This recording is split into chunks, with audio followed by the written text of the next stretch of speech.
will take a good Labor agenda to the next election.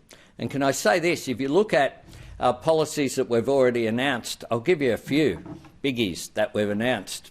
Wage subsidies, they've now been done. Mental health support for people during COVID, they've been done. Increase to Newstart, that was done. A whole range of the things that we prioritised to announce that the government should be doing during the pandemic were adopted by the government. That's a good thing. If they'd listened to us about the vaccines, they would have had one more and we wouldn't be under the circumstances that we are right now.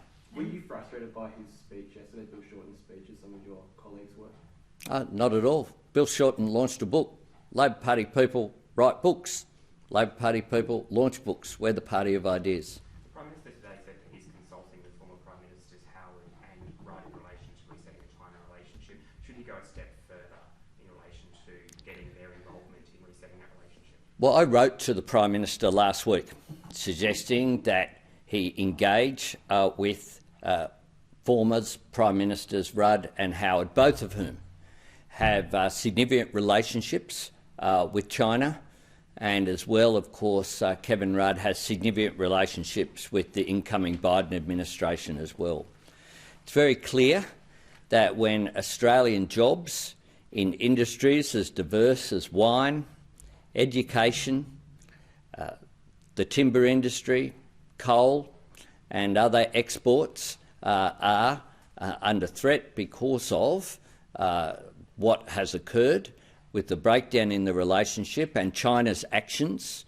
To be clear, it is China that are to blame for breaking down that relationship. But you need to find a way through. And I think it is very sensible to engage former Prime Ministers Kevin Rudd and John Howard.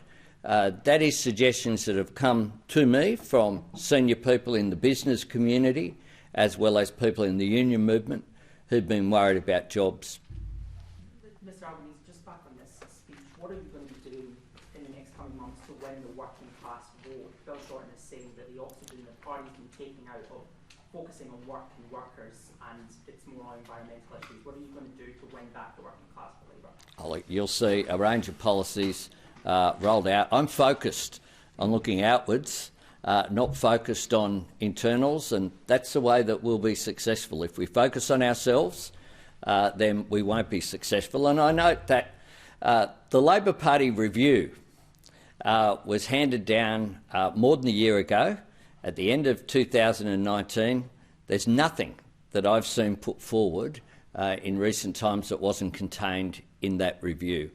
That I spoke at the National Press Club and outlined there the strategy going forward. That was unanimously adopted by the National Executive, those recommendations, and I've been following that. What we need is more strategy, less day-to-day tactics.